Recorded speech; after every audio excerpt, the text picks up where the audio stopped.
Welcome to the Entre Podcast. This is your host, Michael Marra. I'm the CEO of Entre, a new professional network that we built to help you connect with new people and learn from industry experts. On this show, we interview the top CEOs, founders, investors, and creators from all over the world to have meaningful conversations about entrepreneurship and life. I hope you enjoy the show.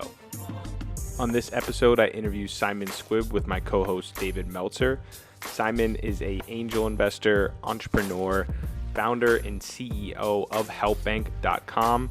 He's an amazing person. He's an advisor, mentor, investor in my company, Entre. I've gotten to know him very well over the last couple of years.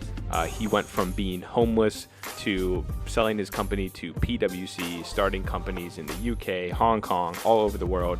He's one of the biggest influencers in the business world today, helping people every day for free with their businesses, getting funding, and living their dreams. I hope you enjoy this episode. For those of you who don't know, Dave and Simon, they're both extremely successful entrepreneurs. They've been doing it for a long time. They both also create a ton of content all the time. It's kind of insane how they've been able to do it. And I've always admired how accessible they are as well. That's one of like the big things that I've come to learn from both of them. And I would love to just start. I think we can start with Simon.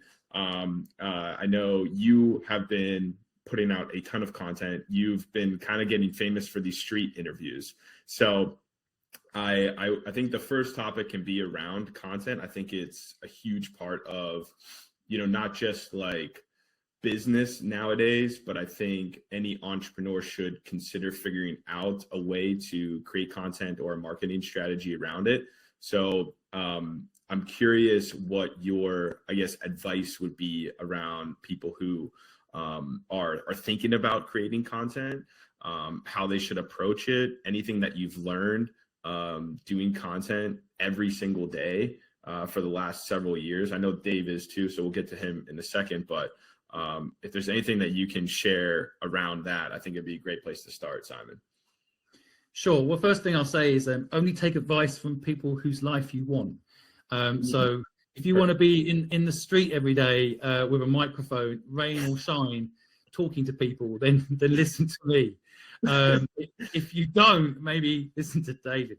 I guess in my journey in making content, I started really being serious about making content 4 years ago. And part of the process for me was taking it seriously. I think sometimes with content, it could become a part-time thing, or it's just a hobby, or it's something you do when you've got a minute. I think it was 2 years ago that I hired a whole crew. And so I actually have 11 people that help me do the content. And I know it looks like it's all me with a phone or something, but it's 11 people that help me make it all. And I think that's a crucial piece of maybe appreciating how much work it is, not just for the content focus, the creator, let's say, but the actual making of it. I think taking it seriously is quite an important bit of advice. I think the other thing that I've learned along the way is keep experimenting. So I started out 4 years ago just kind of going on TikTok and like giving advice. I mean, it's really boring, I think, actually, when I look back at some of that content now. It's just me talking. And I was always surprised to have any views, to be honest, because I was just going live when my baby was sleeping and just sharing what I thought about things. And over time, I got to understand the ecosystem. I got to understand, let's call it my competition. I got to understand me and what I like to do. And I think that's evolved into what I do now, which interestingly enough, my content's main focus, and this might be a thing to take away, is the content is not about me. I've got a very clear audience in mind. And I think this is another tip. It's like, who are you trying to talk to? And I'm trying to talk to people who are not doing what they love and help them do what they love. And so I have a very clear idea of those people in my head, what they look like, how they talk, their excuses. And ironically, those people in my head I was originally talking to, I'm now interviewing in the street. So I target people that I think, look a bit downtrodden, but when you talk to them about their dreams, they come alive. And so I think knowing your audience, understanding who you're trying to talk to, I think not making it a hobby and making it maybe something. At the beginning, you can make it a hobby, but I think over time, if you want to be a real player in the content business, you have to take it seriously. And I think understanding why you're doing it, the Simon Sinek thing. Like why do I go out in the street every day and ask people what their dream is? Why do I do it? And that's an internal self-motivation you need, but it's also an external validation as to why people are even going to care about what you're saying. I'll stop there because I'm really interested to hear what David's got to say. Ditto. No, just amazing advice. It's so amazing how similar people's strategies are when it comes to building a community. And I think that's really the outcome, regardless of the intent. And for me, my intent was to help people make a lot of money, help a lot of people with that money, and have a lot of fun with that money. And the reason is I've never met anyone who makes a lot of money, helps a lot of people, and has a lot of fun in the activities that they do each day that isn't full of joy, happiness, peace, gratitude, all the great things that inspire us and others. So for me, I agree. I know why I do it, but I also know my essence. One of the things that people overlook is their own skills, their own knowledge of who and what, and their own desires. And obviously my desire to empower others, others in this mission is really important. And the reason is that if you evolve and learn about your own essence, not only will be motivating and get you up when it's raining outside in London to go out on the streets and ask people what their dream is, but it will be inspiring. It'll keep you in spirit.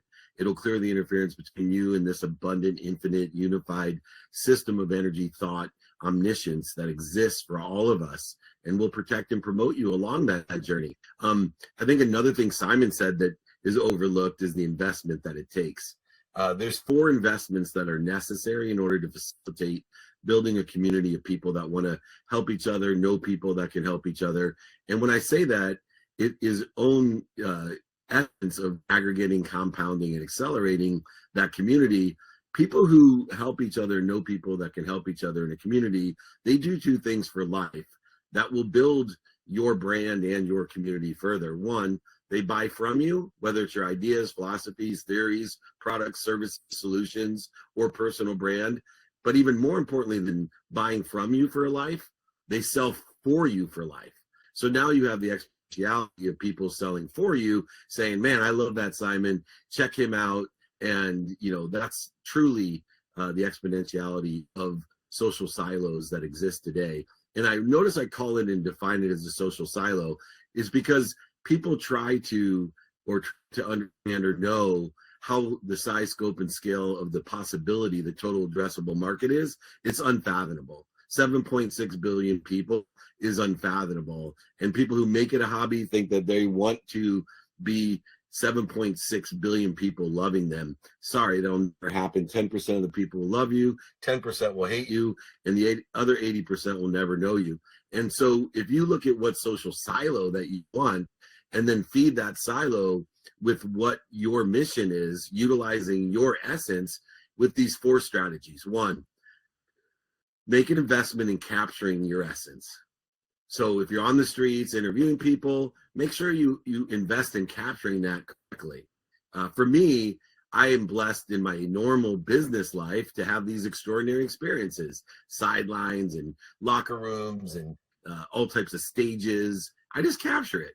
And I have and invest a lot of money in capturing that. I started with 100 vlogs 6.5 years ago. So I had a crew of people traveling around to create vlogs, 100 of them. 2, invest in modification. Every platform is not the same. The silo that you're looking for is not the same, and it doesn't access the information the same. So make sure you're investing in the modification of your assets. 3, invest in the amplification, not only money, but time. One thing that Simon and I do is we enjoy the consistent, persistent pursuit of our potential every single day. I don't miss a day. And I enjoy that.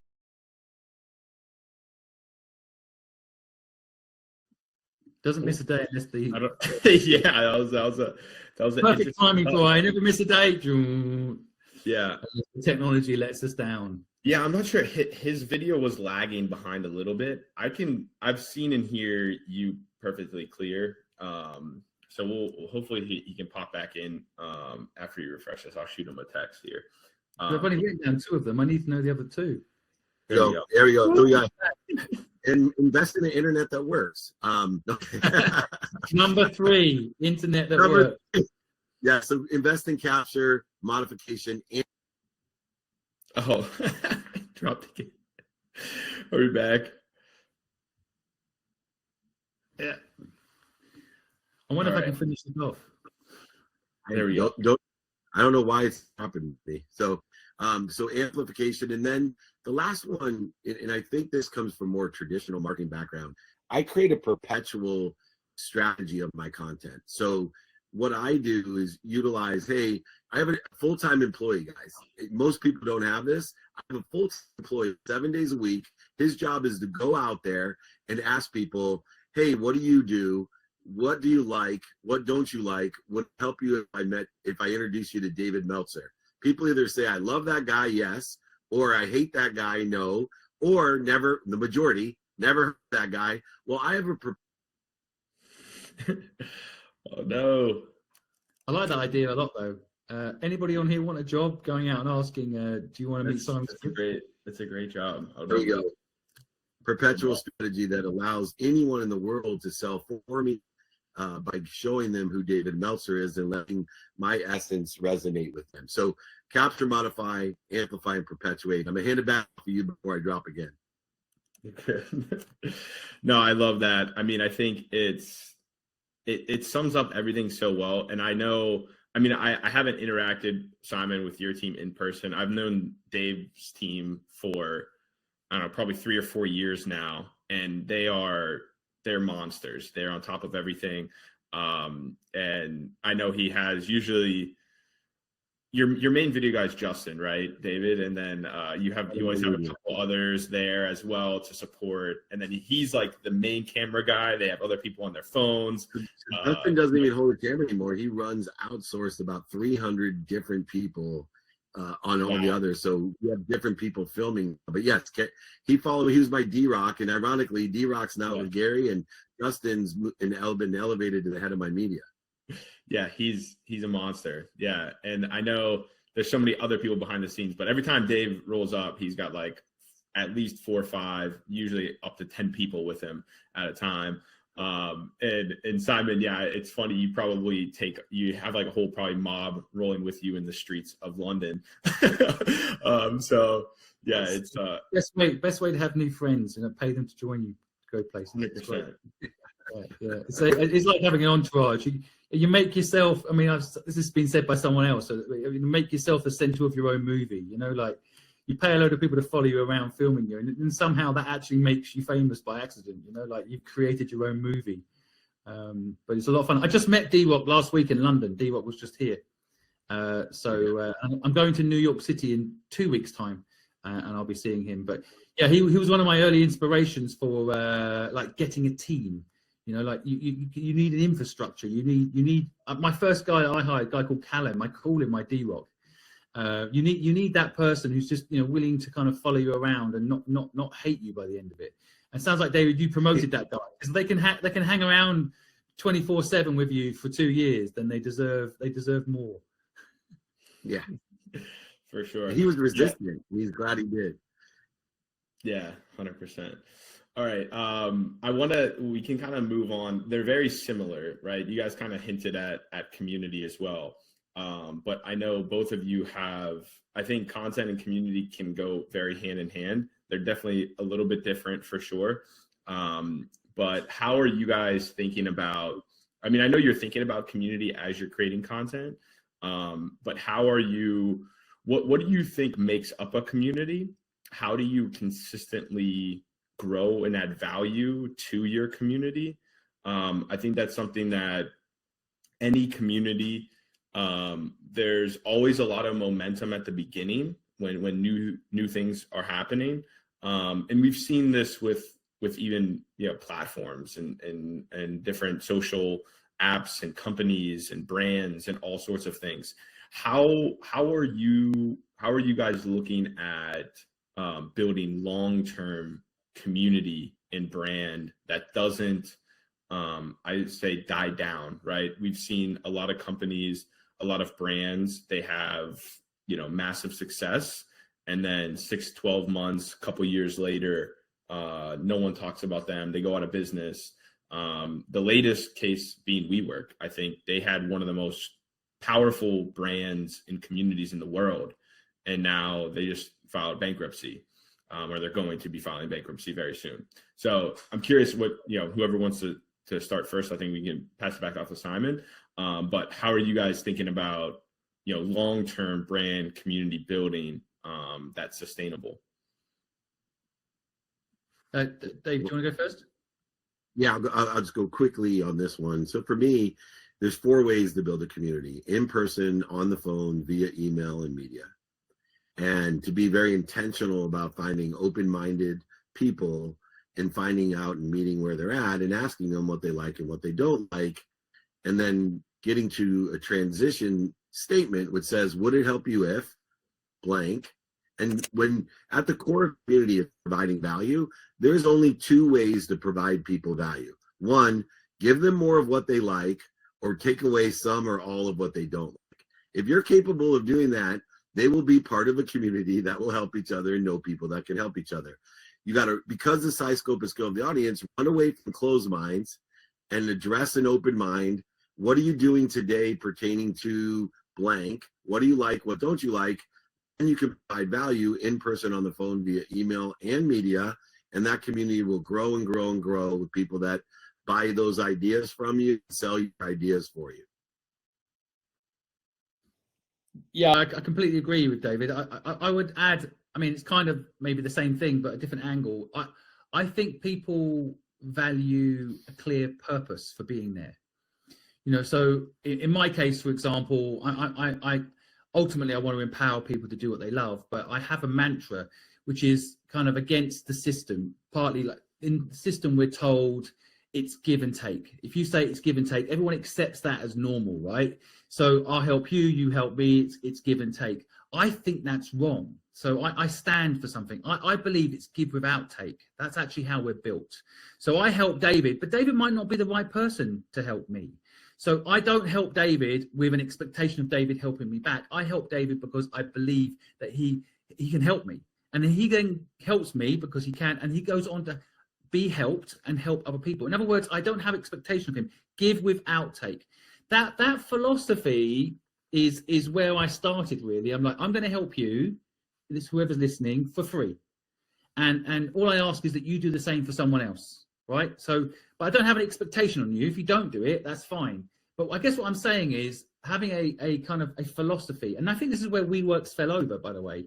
I feel like they had to raise the world's consciousness. It's a bit fluffy, but at least it was a central pillar for all the people being employed there, all the people joining up. It wasn't an office space. It was a movement. And then when Adam left, in the movie, it's demonstrated, the VCs came in and they just kind of swept that aside and said, no, it's about selling office space. And I would argue that's probably why they're going bankrupt. There was a loss of vision. And I think that when you build up a community and then the vision gets lost, the community dissipates. And so I think having a core philosophy, the reason people are there, has to be at the center of it. Otherwise, there's so many options for people. Community is not a new word. There's so many other places that people can go. So if you don't have something that people believe to or are willing to listen to become a believer, then I think today community don't work. You need a central belief system. I think brands do this really well. Like Nike, for example, they stand for things. They have an opinion on things, even if it makes them unpopular. And I think that's the thing. What does that brand stand for? And you just take out the word brand and put community in there instead, if you like. What does community stand for? Yeah, I think the key component, Simon, too, is zero-sum game versus a value-add game. And so many people are in that zero-sum game of quid pro quo, transactional type of relationships, like VCs in the WeWork example, where those who build these communities and brands, like a Nike or like Apple, for example, they're really in the value-add game. And when we're adding value by helping someone or knowing someone that can help someone, this creates the exponentiality, the acceleration and aggregation of a community where you see big brands and big communities that are continually growing and will continually grow. Love that. Yeah. I think I'm just seeing, like, I'm starting to think about it a lot more myself and just like understanding it on a much deeper level. And we had a talk, it was funny, like Friday, we were doing a live stream here, just like kind of randomly on Entre that I popped into. And yeah, a lot of people were like, I like that you guys, like, meaning myself and our team, are like here on the platform talking to people, right? And they're like, that is what brings a lot of people back, is like just interacting with other people, right? I think a lot of people are just looking for other human interaction, in any way that they can get that is like very deeply meaningful to them. And I think that will keep them coming back into communities, events, all sorts of different things. I want to, before we get into audience Q&A, we have about 10 minutes left. If you guys have questions, drop them in the room chat there. And I got one quick question first that's kind of like a hot topic these days around AI. So I'm curious how you guys are using AI. Are you using it to help with content creation, ideas? Are you using it to automate any of your businesses? Yeah, I mean, I'm just curious how you guys are using it. If you can share anything that might be helpful to people. Simon will go first. Yeah, I'll jump in quickly. So, I mean, it's been said by someone else, I can't think who, but I think it's true. AI will not take your job. Those using AI will take your job. So I think it's important to lean into that and accept that things are going to change, but lean into leveraging the technology. I would also add, I mean, I've got a platform called HelpBnk.com. We're helping people help people on there. And the AI is amazing. I mean, the answers that AI gives people when they have problems is better than me. And so it excites me when that's the case. And I think that, however, we have tried to use AI to do some LinkedIn posts and stuff, and I can always tell it's AI. I personally think it's to do with the prompts, better prompts, but I still can tell, and I look forward to the day that we can use these tools and you can get the same knowledge and it's quicker, more knowledge. But I still think AI has some limitations, but it won't last long. I'm sure they'll be fixed soon enough. I'm quite bullish on AI. I think it's a positive thing. But like anything, like the internet can be used for bad, the internet can be used for good. We need more good players in the system to make sure AI gets used for good. Yeah. It can build a house and it can destroy it. AI is a servant, not your master. And, for me right now, because of the limitations, I'm looking how the limitations of AI serves me, not destroys or interferes with my objectives. And where it really serves people is from 0 to 1. It's not going to get you from 1 to 100, but luckily 0 to 1 takes more time than 1 to 100. So take, for example, writing a book. Because I actually have dummy accounts where I post all my content. The domain is so long that I don't even remember it. It has so many integers, but nobody can find it. And the reason is once I post all my content into these dummy accounts, I then can go ahead and ask AI, hey, write this 12-chapter book on don't do business with Dick. First chapter, surround yourself with the right people. Second chapter, surround yourself with the right ideas. Third chapter, surround yourself with the right frequency, and so on, as if I was David Meltzer, speaker, author, entrepreneur. And because there's so much assimilated data on David Meltzer, it will write 0 to 1 my book and give me a head start of 6 months. Now I can make it my own. I can create my own stories and illusions and clean it up so that even Simon won't be able to know that I used AI to get from 0 to 1. But everyone else, if you don't do that, the same thing with my employees, right? Hey, rewrite this email as if I'm David Meltzer, legendary sports executive, or David Meltzer, content king, or whatever they want to do. But it will rewrite my email in my voice, or even better, hey, rewrite this as if I'm Warren Buffett. And so 0 to 1, utilizing AI as a servant, think the great statement Simon said is we need more good people that understand and utilize AI. So we use the hammer to build houses, not knock them down. And too many people right now, because of the hyper technological access and advancement, may not have the proper intentions. We need to build the masses with proper intentions to get proper results. Yeah. No, I think that's spot on. I think it's a great tool for ideation. I think it's great to get that initial like writer's block, right, and or the initial stuff. I think right now there's so much content that I agree most of the time people can tell if it is AI and things like that, but it's still a fantastic tool for like getting to that point. It's great for summarizing things. I love it for that. I think that it's awesome. I think it's just getting started. I think most of the VC funding that I've been seeing over the last 6 to 12 months is going into AI. So companies are building, right?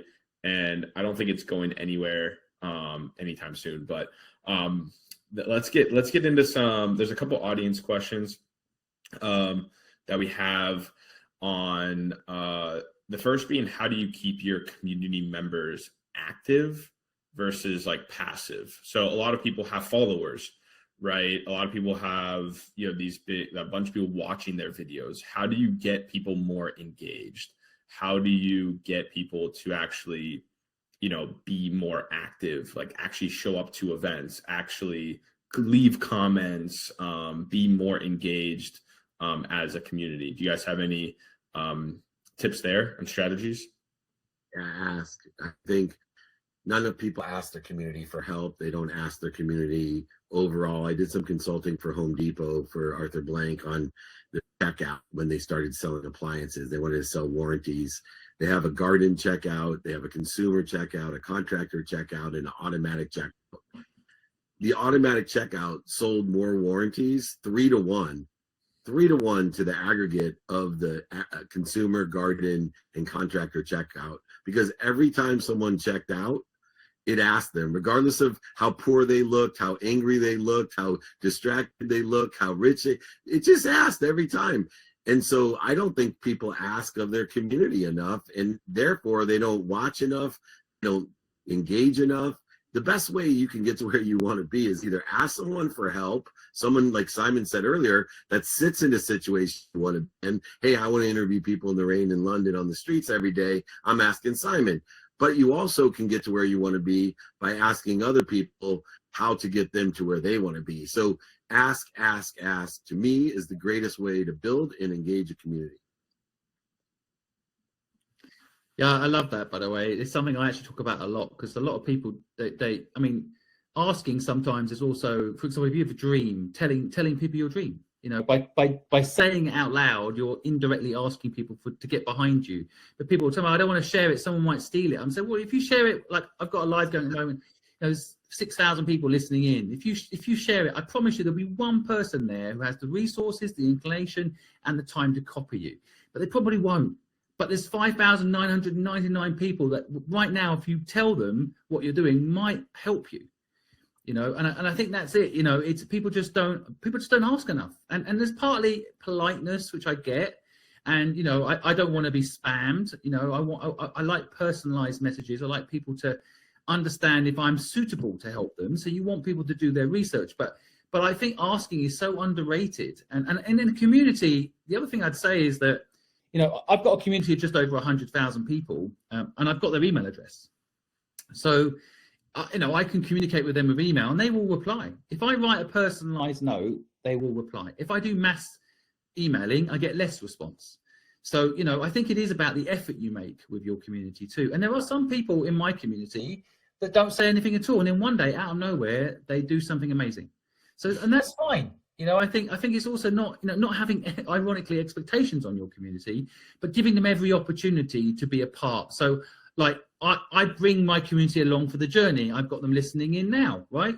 And not everybody wanted to go and sign up to Entre today, but I've still brought them along to listen. And eventually they'll hopefully sign up to Entre. Hopefully eventually they'll be a part of this sort of chat, but I just don't leave them behind. And I also go where the community want to talk. So I built my own platform, as I mentioned earlier, HelpBnk.com. I go on Entre, I go on Instagram, I go on Facebook, I go on Telegram, I go on Discord. I've got a community in every single one of these places. So I don't just expect people to come to where I want them to be. And I think that's another thing. A lot of people, including me, but you build a platform, you want everyone to come to your platform. Well, some of your community won't. So I'm on Telegram because some of my community, that's where they want to chat. I'm on Discord because that's where some of my community are. And so I go where the community is. And I think that's the old way, is like, make everyone come to you. And I think the future is I went on TikTok because that's where my community is. So is TikTok my competition? No. I see that as one more way of reaching my community. For sure. I think I think it goes back to Dave's point too earlier about amplifying. I know you're a big proponent of that. I think it's something that get your voice, get your message out there to as many places as you can. And, one person on that random platform, that you posted to, could end up being, your biggest supporter that you would never have thought of. It's funny too, with in-person events, you just randomly see people all the time. There's 2 people this weekend that just came up to me and I never even met them before, but they've been following it for years. I know, Dave, you got to jump. So if there's any final words that you want to share, where should people, follow your journey? I know you're active everywhere, but getting people signed up to your website. I know you do the free trainings on Fridays and everything. So what would you like to share to wrap up here? I just like to share my email address. I do answer every email that I get, and I will be more than happy to sign a book, send it to you, pay for the book and shipping for anyone in our community. So david@dmeltzer.com. Like Simon, we have a ton of stuff for free. Just ask for it. david@dmeltzer.com. Google me if you forget it. So remember my name. Simon, I'll reach out to you. I'll see you next week in London. We'll figure that out. I'll give you a big hug. Super impressed. I love when I see someone that's even better in person than on the videos. And there's so much depth and knowledge that Simon has. It's a blessing to have him in our community, Michael. I will tell you that I'm someone that was there when Michael first started his first event. 2 or 3 people, whether New York or San Diego, and it's amazing how big a community can grow over time if you keep living in the value-add world. Remember, everyone, be more interested than interesting. Be kind to your future self. Do good deeds. We'll see you both later. Thank you. See you guys. Thanks so much, Dave. Appreciate it. I'll loop you guys in your teams via email too, so you guys can link up while you're over there. All right. Have a great day, Dave. Yeah, we dropped his email there in the room chat for everybody. Shoot him an email, sign up for his trainings and stuff. I have his book right behind me there as well. Connected to goodness. It's fantastic. Simon, I know you're super busy as well.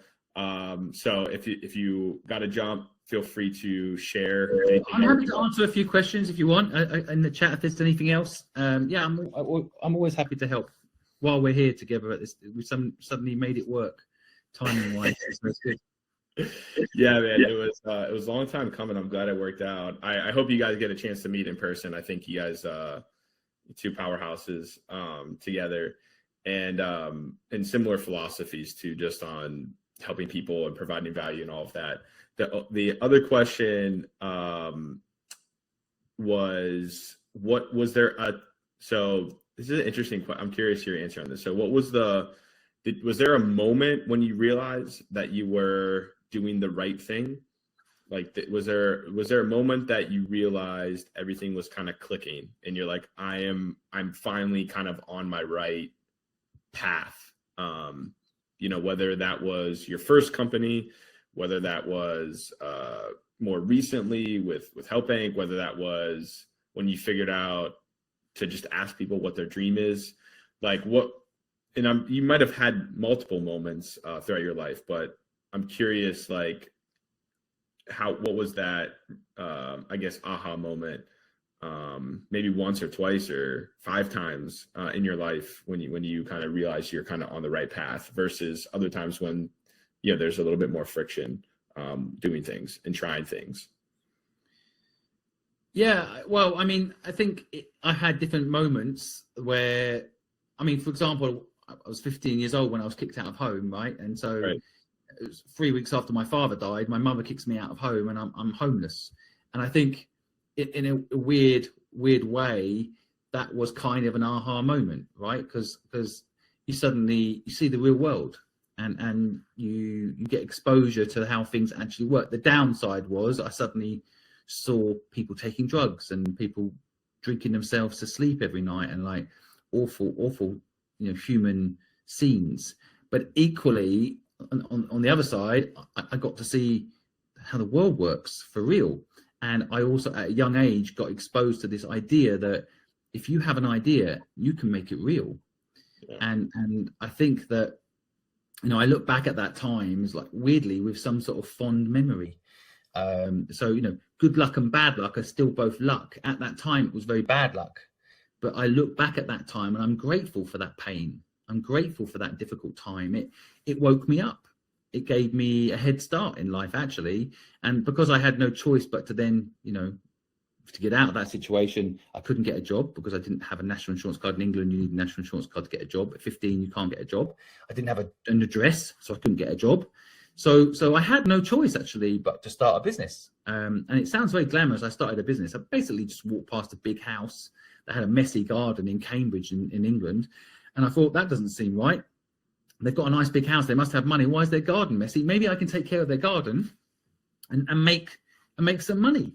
And I just, you know, knocked on the door and said, hi, I'm Simon Squibb. I've got a gardening company. Total bullshit. And I said, is it possible, you know, I take care of your garden and you pay me to do that? And they were like, oh, that would actually be great. I haven't had time to find someone and I don't have time to take care of the garden at the moment. So that would be awesome. And that was it. You know, I suddenly had a gardening company, you know, and I think but I wouldn't have had that experience or that realization that it's so easy if I had stayed in the education system, or for that matter, stayed, you know, at home. I think the whole needing it is so much more powerful than wanting it. And that's my takeaway. You can't just want something. Yeah. Everybody wants it. You've got to need it. And so that's for me, that was kind of probably one of the big aha moments. And then when I sold my company, and you know, basically I was on paper a millionaire from about 30, but I was actually a millionaire for real when I sold my company at 40. And I think that was another realization for me. Like when I actually had the money in the bank, I thought that was going to make me happy. That was it. I was sorted. I was never going to have a miserable day again because that's it. I don't have to worry about money anymore. And I was wrong. And I think that, you know, the old cliche line that you hear from stupid rich people is money doesn't make you happy. You're like, sure, right. Well, that's okay for you to say because you've got money. But it turns out it's true. So the second realization, I guess, in my life, you know, was when I thought that I didn't have another thing to worry about ever. Turns out that that's the beginnings of a whole new set of problems. One, you've got to keep the money, which is you know, might sound like a good problem to have, but money can own you if you're not careful, right? All these financial advisors coming at you and saying, buy houses and do this and do that. Suddenly you basically work for the money. You are literally working to keep the money. You know, it's no longer a business you're building that's fun to build like I was doing prior to that. Suddenly I'm having to manage money. It's such a pain in the ass. And I know that's a bad complaint to have for a lot of people. Like, well, fuck you, man. You know, like, good for you. But it's not. It's just I was used to. And the other thing was like my identity. Like I sold my company. I have no identity anymore. Like I was the guy that was building a business. Now I'm just a guy. You meet someone. What's your name? Simon. What do you do? Oh, nothing. Well, okay. All right. See ya. You know, like there's just you can't start showing your bank balance and talking about how much money you've got. What, you know, no one cares. Right. So I think that my second realization was like, I've got to do. It's not about getting to retirement. You know, that's the big narrative we're sold. That's a lie. That's what I realized. I realized that the narrative is, you know, is sold to people. Get to retirement, right? 65, you'll be able to enjoy it all. Well, that's bollocks, because actually, you get to 65 and that happens. You're lost. Yeah. So I was lost at 40. So, you know, I'm so glad I retired early, because I realized that retirement is the last thing I want. I have no plans to ever retire now, ever. Yeah. And so the key is do what you love, and then you don't need to retire. Right? Retirement's for people that don't enjoy what they do. Right. Exactly.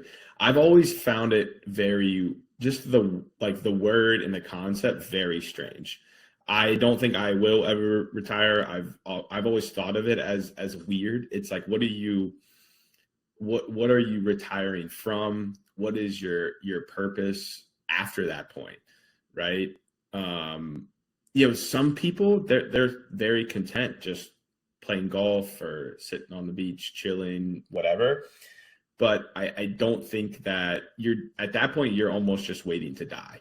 And I don't think that I have any desire to do that at all. I want to continue to build. I want to continue to leave a legacy. I want to continue to help people. I want to continue to do things that make a change. And it's similar to vacation. I don't like the word vacation. I think that that's weird. What are you taking a vacation from? Your life?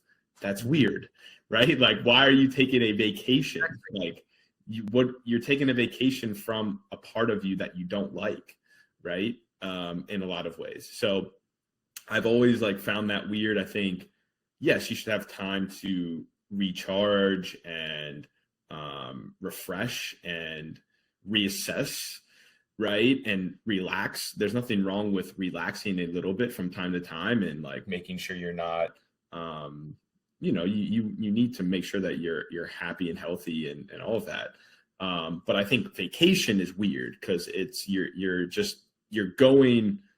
trying to escape something that you have to go back to, that you don't like. And I don't think that is a good way of looking at situation. You know, I have always found it weird that, because I see my parents doing that.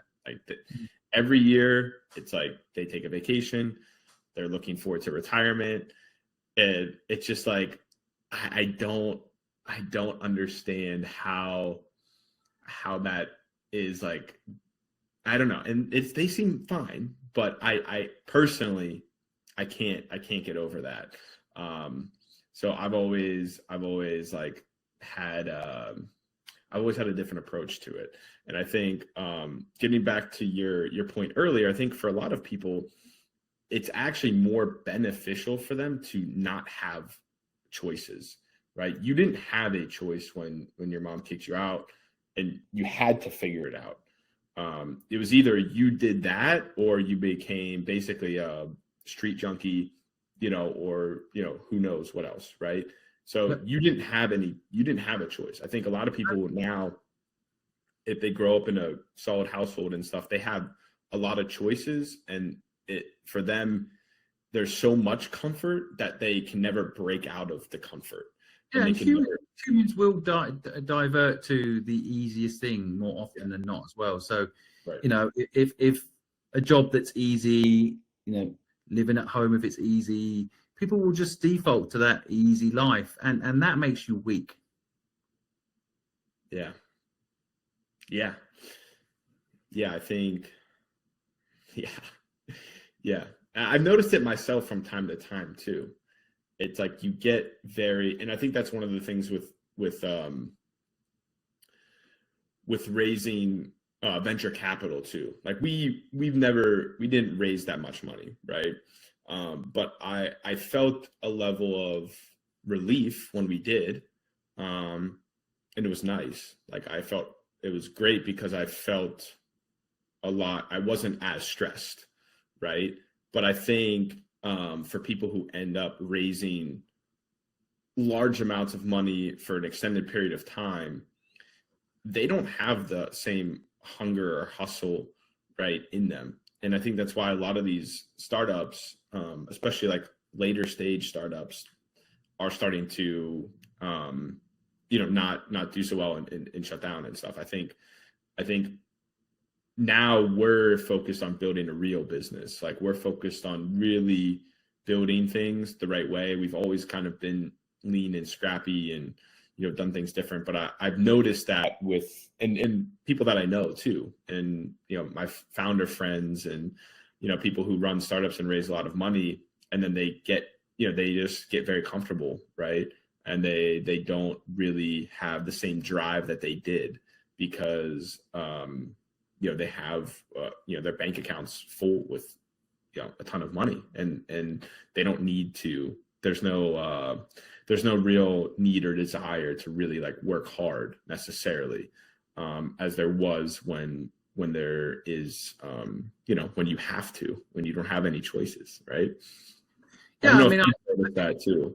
Having money is a funny one, because I think, I think money can give you choices, yes, and that's a good thing. But I think money can also trap you. And I always love the Steve Jobs story about when he first made a lot of money at Apple. He basically, the first IPO, he made 50 million and it sat in his bank account, and he pretended he never received it. He went to work the next day, didn't go out and buy a car. He didn't do anything. He just went back to work. And I think there's something really powerful. He talked about another one of the founders of Apple who did take the money and bought a house, basically got into drugs and had a nightmare, basically. And I actually have lived a similar philosophy. Like I pretend I've got no money sometimes. And I actually make sure that I'm building a business that's real and not something that's just being propped up by my money. And I think there's something really powerful in like, right, we've got no money, how are we going to make this work? And if you've got money, sometimes I've seen a lot of people, like you just said, raise a lot of money. WeWork's probably a good example, and then it fails. I would say WeWork's mistake is they raised too much money. 4.4 billion for one person. Well, just you're not thinking about, when you're signing those leases, you're not thinking about the long-term effect of the cost of that lease. You're not thinking, you're just spending 4.4 billion. You're not, and well, if you don't have it, then you would be more careful on those leases, and you would grow more carefully, and they'd be in business today. They'd be doing all right. I think that it's too much money on the wrong business is a big problem. And time again, I've seen people start businesses with lots of money. I mean, this is hard for people to grasp, because if you're talking about not having money, but I've seen it, and I know it should be true for myself. It's a competitive advantage to have no money when you start a business. Yeah. No, it makes you think differently. Totally. And yeah, I mean, when I first started, like I was literally, I started this with basically nothing. I literally went in to Bank of America with $1,000, and that was it. That was literally what I started Entre with. You know what I mean? And I was paying for all the food and drinks at every event. We had no sponsors. You know what I mean? And I was, doing all sorts of random stuff to, figure things out. But yeah, it also always gives me a sense of comfort, because I can always know that, when you start from nothing, then you're not afraid of nothing. Exactly. Yeah. I mean, I'm the same. When I was homeless, I wasn't actually miserable. I was all right. So when you realize, because I think a lot of people get trapped in the middle class. They have their home, for example, and they have a car, and they're scared to lose any of these things. So they don't take risks. They do a job they don't love. I'm generalizing, but the stats back me up. A lot of people get trapped by that. And you think, oh no, I don't want to lose my house, and you make your house the most important thing in your life, as opposed to doing what you enjoy every day. Yeah. I've made money and I've lost money. I don't care. I will always try and do something fun and something that makes the world a better place. I will risk it all to do it. But I think having nothing to lose is quite powerful. I would say, 4 years ago when I started what I'm doing now, there was a part of me is like, well, if I don't do anything, if I don't spend money building a platform, or I can live to 104 years old and never have to earn another dollar again. So maybe I should just do that, just compound the money. And then as long as I don't live past 104 and I don't spend more than £25,000 a month, I'll be fine. But, that's no way to live though, is it? You know, like it kind of is kind of a cool thing. You could live that way, but to me, there's like, well, yeah, you know, you'll die at 104 if you're lucky. You'll probably die at 80 with money in the bank. Like, what's the point? Yeah. The other thing too is like, what are you leaving behind? Exactly, legacy is quite important. Yeah. Right. So, yeah, is there anything that you're like thinking about that you really want to leave behind? I want to leave a philosophy behind. I want to change the philosophy of give and take and make it give without take. If that can stick, I think, you know, if everyone does a kind thing for a stranger today, you know, the world will be a better place by tomorrow. You know, like I've got 3.5 million followers across my social media platforms now. If they all do a kind thing for a stranger tomorrow, the world will change. You know, like 3.5 million people helped by a stranger. Those 3.5 million people that are helped will wake up as well, and then they'll help 3.5 million people, and the world will be a happier place by the end of next week. Fact. I think I'd like that as a legacy, you know, as a change of society belief. Like, don't say give and take anymore, say give without take. And then on top of that, I'd like to fix the education system, and you know that is my end goal. The education system has trapped people. It has not given people the options that it promised. Promise of education, in fact, I think it's like indoctrination. It works for a small percentage of society, those that are good at memorization and a certain type of intelligence. You get an A, you become a doctor, great. Yeah. But I think it doesn't work for 90% of the population, and in fact, I think it's detrimental to 90% of the population. Yeah. And I think education should be tailor-made. I think it should be personalized. I think it should allow people to feel free to do what they love, not I've got so much student debt, I have to get a job in a company I hate, and now houses are so expensive, I better get a job and get that mortgage now. You know, that's what's happened. School teaches you to conform, sit down, shut up, don't copy, which is absolute bollocks. You know, like if a school teaches you not to copy, right? And if that was actually, people took that and learned that, oh, I better not copy, we wouldn't have fire today. You know, but like, well, that guy's got fire, don't copy him. Oh, all right then. So we're not allowed to copy fire. No, we're not allowed to evolve fire and maybe make a lighter or like some easier way. Right. No, don't copy. But like, what the hell are you talking about? Don't stand out. Wear the same school uniform. What a load of bollocks. Most of the most successful people, companies, everything, they see something that is working and then duplicate it and try to make it better. Yep. That's how society works. Like that's how things progress. Yeah, it's fascinating. I remember a teacher, like literally I said, can I go to the bathroom? And she was like, she like literally wouldn't let me go to the bathroom because I didn't say, may I please go to the bathroom? I was like, this is ridiculous. Yeah. Like, it's just about, like, the control. I mean, I'm not a conspiracy theorist. I'm just a fact person. Right. I follow the money actually to find out if something's true or not. It's very simple. Yeah. If people are being manipulated to get money out of them, that's it. You know, it's not a group of people sitting in a room controlling the world. I don't believe that. I believe it's individuals making money out of you. You know, you only need to watch like a documentary recently on the opioid. Oh yeah, it's crazy, man. Yeah, but you can see, you know, how it happens, right? It's just someone trying to make money out of a human being. If we make a drug that makes someone better, they don't come back. So what we actually need is a drug where it makes them come back, right? And it's not conspiracy theory. It's just follow the money. So people are being manipulated into like, well, I should buy a house. Well, you know, banks can't lend big money unless you do, right? And how owning houses was so good, they'd own them, wouldn't they? Now they will eventually, because that's what monopoly was designed to. Monopoly was invented by a woman to show the problem of putting capitalism and a basic human necessity like accommodation together. Right? I'm a capitalist by nature, but when you put those two things together, you have monopoly. And who wins in monopoly? One person. Will it be you? It will not be you. Even the buy-to-let people, even the people in property are slowly getting screwed, right? Yeah. And certainly if you live in your house, you're definitely getting screwed. Like it's not an asset, it's a liability. Everyone knows in accounts term, once you're financial literacy aware, owning a home you live in is technically a liability on their balance sheet. It's not an asset. So anyway, I go off on one now, sorry.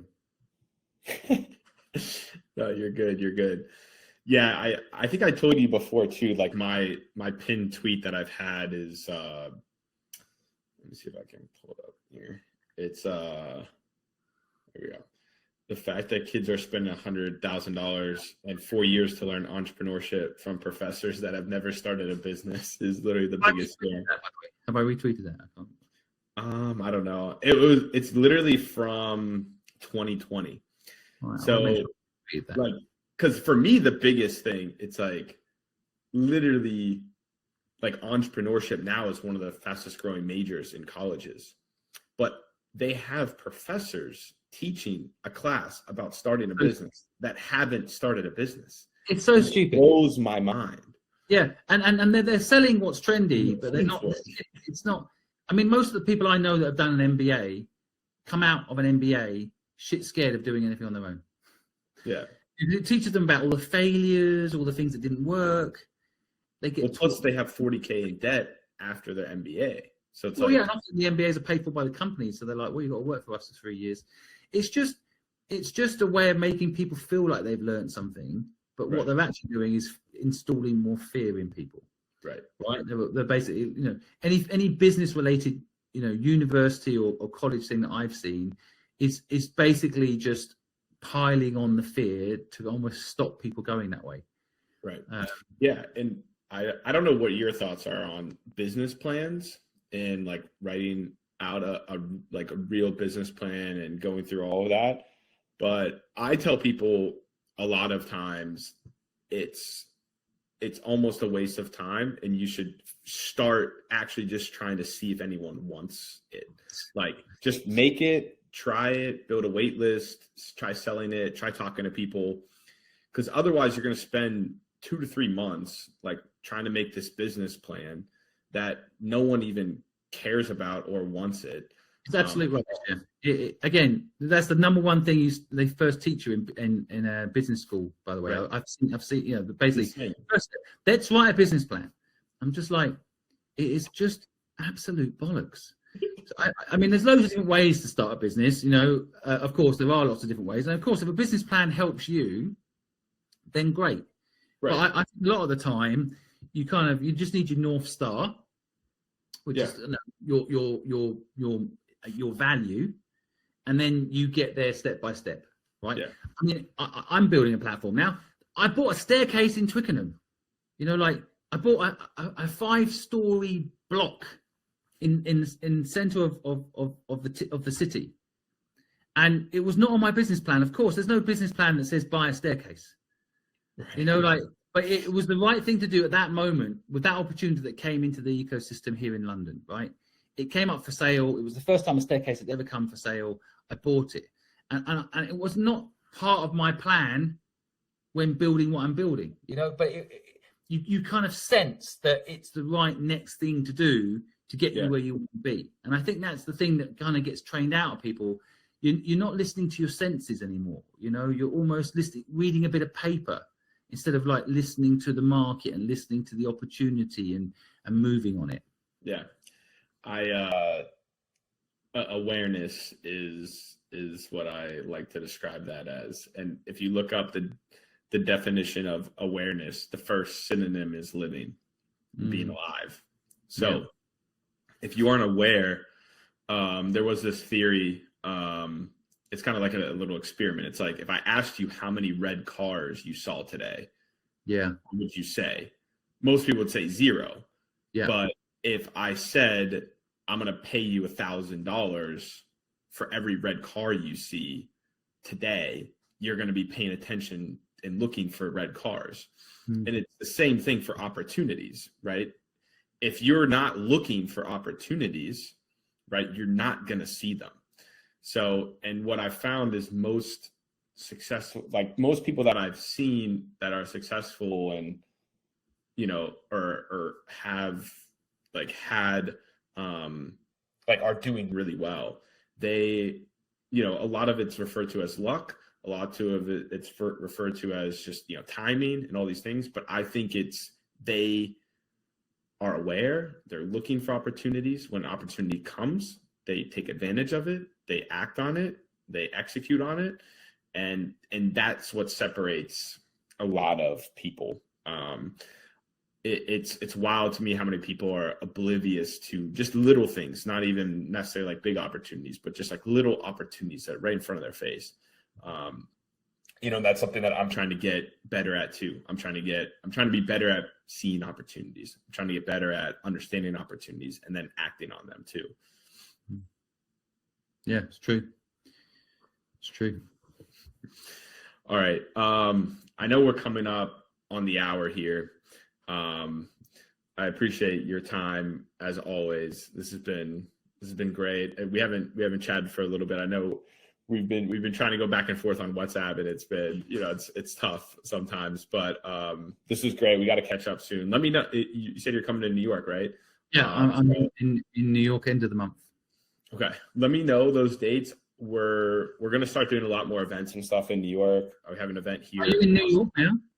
I'm in Austin right now, at home, but we have an event here tomorrow with Fidelity. We're going to be doing a lot more stuff with them, and then we'll be doing some stuff in New York too. So if you're there, let me know. I'll try to come up maybe, and maybe we can do a little happy hour or something. And that'd be great to meet in person. I know we've been trying to for a while. But otherwise, let's try to catch up and go through some stuff. I know we have a lot of synergies with what we're doing, and I'm glad to see that you've been crushing and doing well. And I don't know if there's anything else that you want to share. We'll drop the links for HelpBnk. We'll drop the links to your socials and stuff. But what's the best place for people to keep up with you and learn more about everything that you have going on? Yeah, whatever platform you're on, I'm there. At Simon Squibb, you'll find me. So anywhere that you chat, I'll chat. Okay.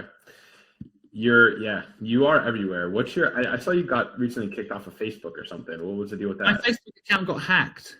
Oh, wow. Okay. Yeah, and I had 2-factor on there too. So that's quite scary. So I'm still trying to figure out what happened, but it seems that people can simulate your SIM card now. Wow. So there's some on Facebook, that account that got hacked is 1 million followers on there. So quite scary, and I guess the hackers out there are getting more sophisticated. But anyway, I'm hopeful we'll get it back, or we'll just rebuild.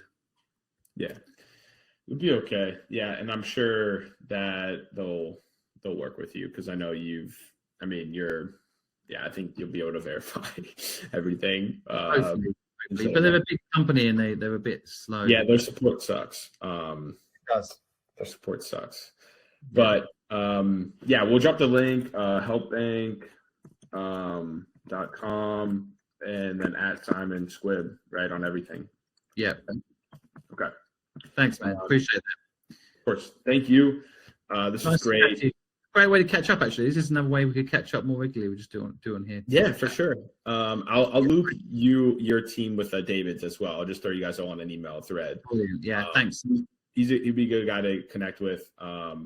If he's out in London, and I know he has some connections out there too, and people that maybe or don't know yet, as well. But this was great, man. Thank you so much. Thanks everyone for listening. Stay tuned for the next one. We'll drop the full recording of this if you came in late, and if you're on another platform right now watching, we'll drop the full videos and everything out on YouTube, Spotify, everywhere. But Simon, thank you so much. This was great, man. Yeah, cheers. See you, everybody. Thanks for tuning in, guys. Bye for now, everybody. Have a great week. See you guys.